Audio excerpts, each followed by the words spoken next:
I was folding laundry when the notification lit up my phone. Facebook.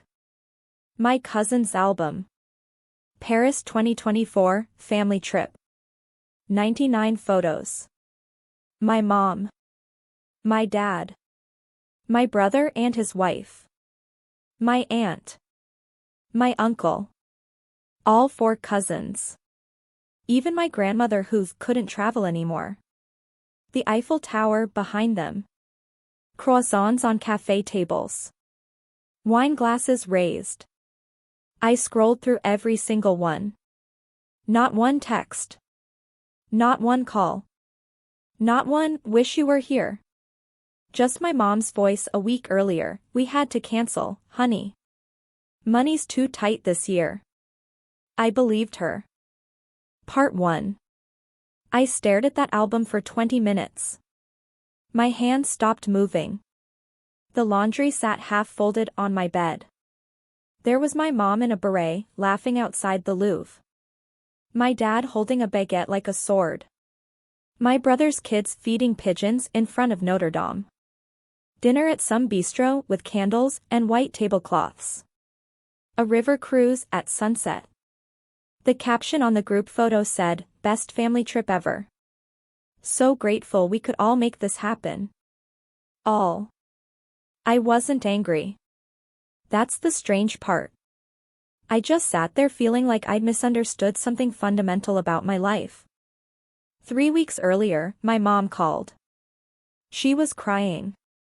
The anniversary trip they'd been planning for months, 30 years of marriage, the whole family going to Paris, it wasn't going to work out. We just can't swing it financially, she said. Your father's hours got cut. The flights are so expensive. We're heartbroken, but we have to be realistic. I told her I was sorry.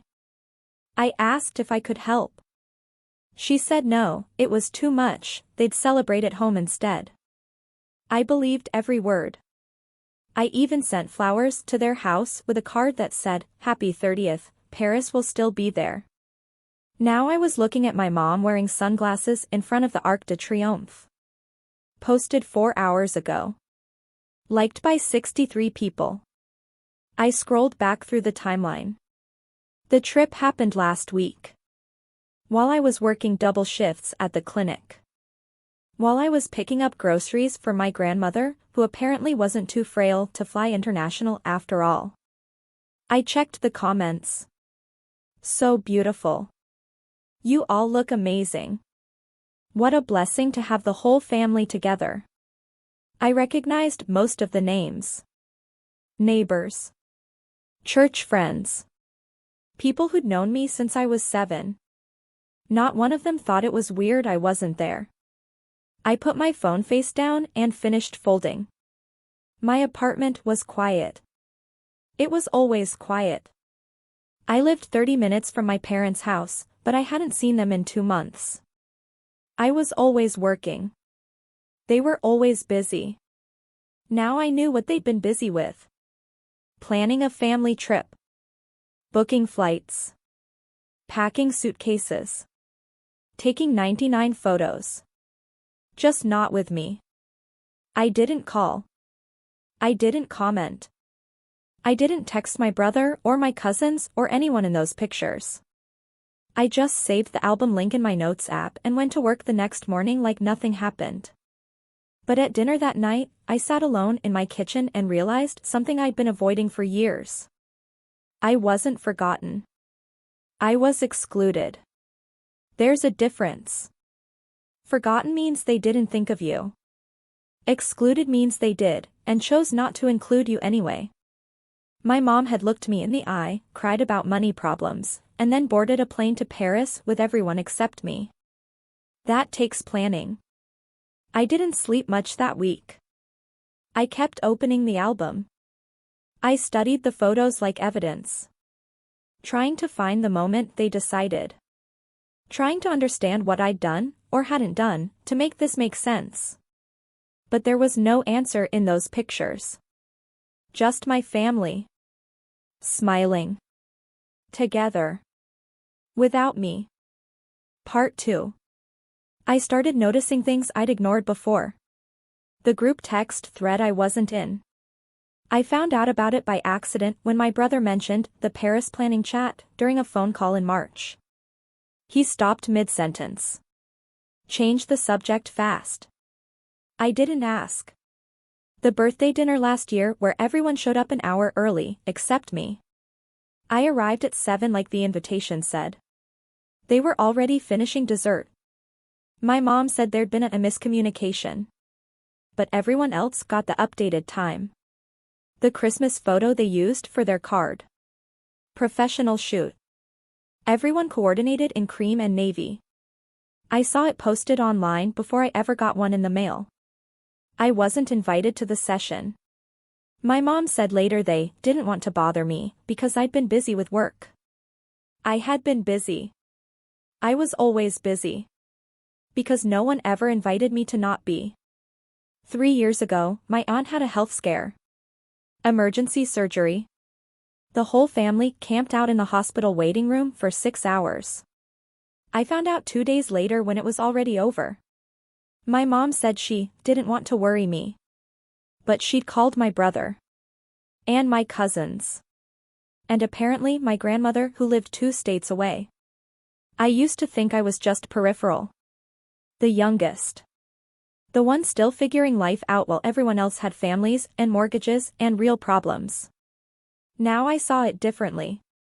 I wasn't peripheral. I was optional. When they planned holidays, I got a courtesy invite. When they needed something, a ride, a favor, someone to cover a shift at my dad's shop, I got a call within the hour. But when it mattered, when it was about being together, about memory making, about the things you look back on and say, remember when.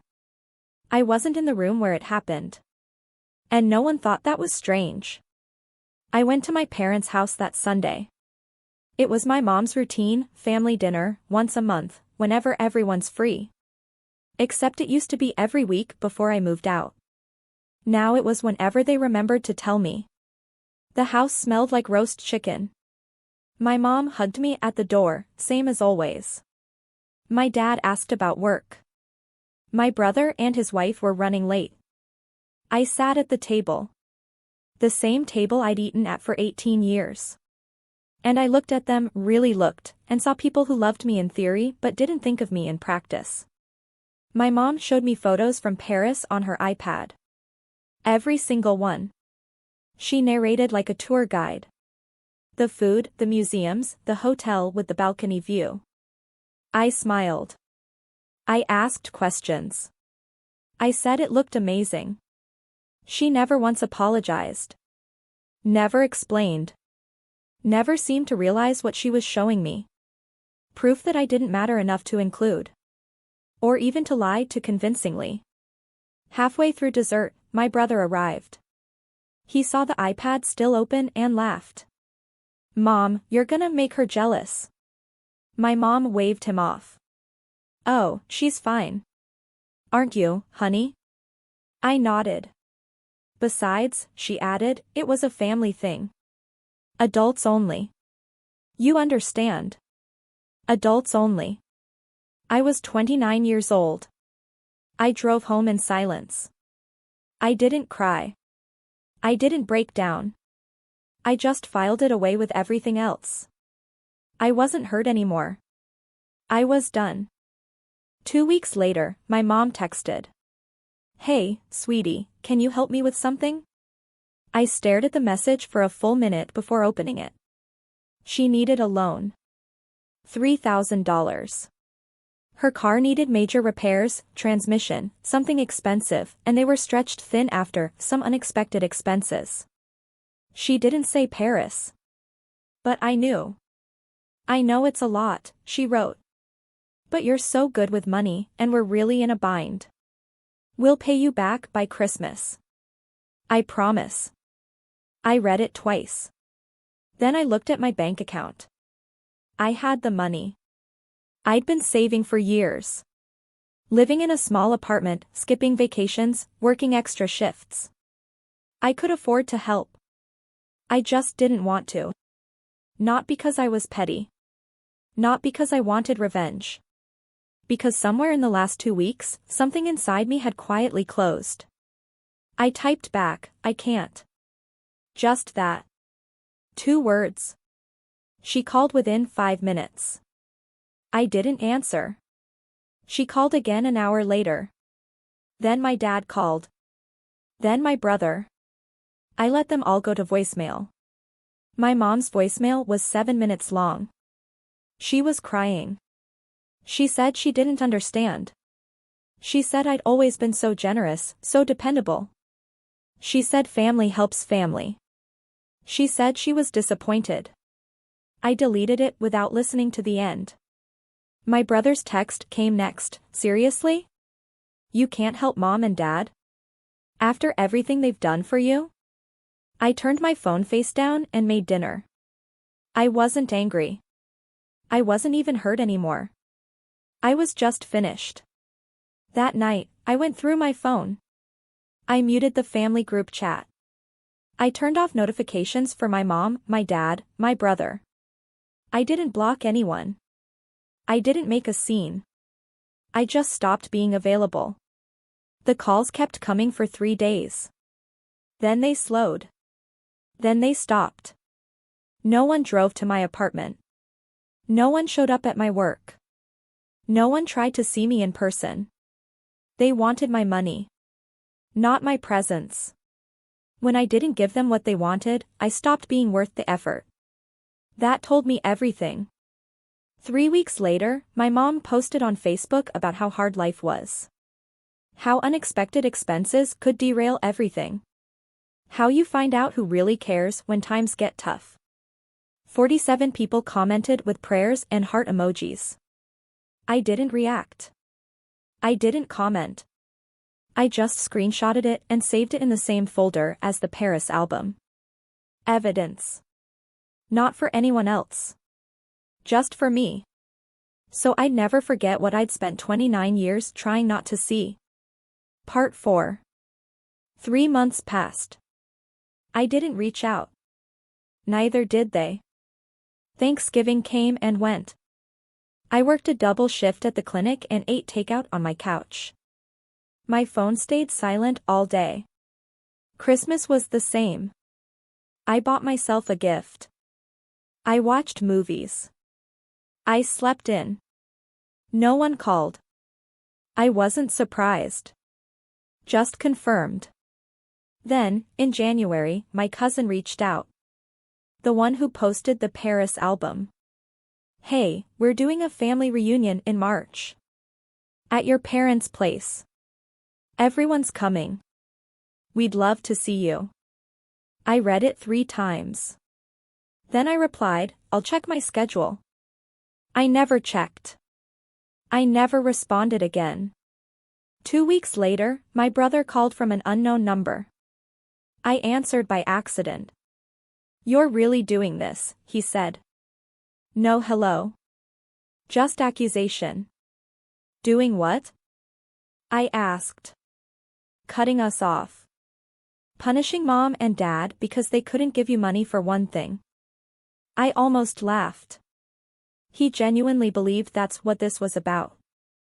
I didn't ask them for money, I said quietly. They asked me. Yeah, and you said no. To your own parents. I let the silence sit. You weren't there, I said finally. In Paris. He hesitated. What? You all went to Paris. You told me it was cancelled. You lied. That, he stopped. That was different. That was a couple's trip. It wasn't personal. I know, I said. It wasn't personal. That's exactly the problem. I hung up. He didn't call back. By spring, I heard through a mutual friend that my mom was telling people I'd changed. That I'd become distant and cold. That she didn't know what happened to the daughter she raised. I didn't correct the story. Let her wonder. In April, I got a new job. Better pay. Better hours. A city 3 hours north. I didn't tell anyone I was moving until the lease was signed. My mom found out through Facebook. She sent a long message about how hurt she was. How I was making a mistake. How family was supposed to come first. I read it once. Then I archived it and finished packing. On my last day in town, I drove past their house. The lights were on. Cars in the driveway. I could see people through the window. Probably another dinner I wasn't invited to. I didn't stop. I kept driving. And for the first time in years, I felt light. Not because I'd won. Not because they'd suffered. But because I'd finally stopped waiting for them to choose me. I chose myself instead. I started my new job 3 weeks later. Made new friends. Went to dinner parties where people actually wanted me there. Built a life where I wasn't optional. I didn't block my family. I didn't send a final message. I just let the distance do what it was always going to do. And when my phone stayed quiet, I didn't feel sad. I felt free. Because the opposite of love isn't hate. It's indifference. And I finally, peacefully, didn't care anymore.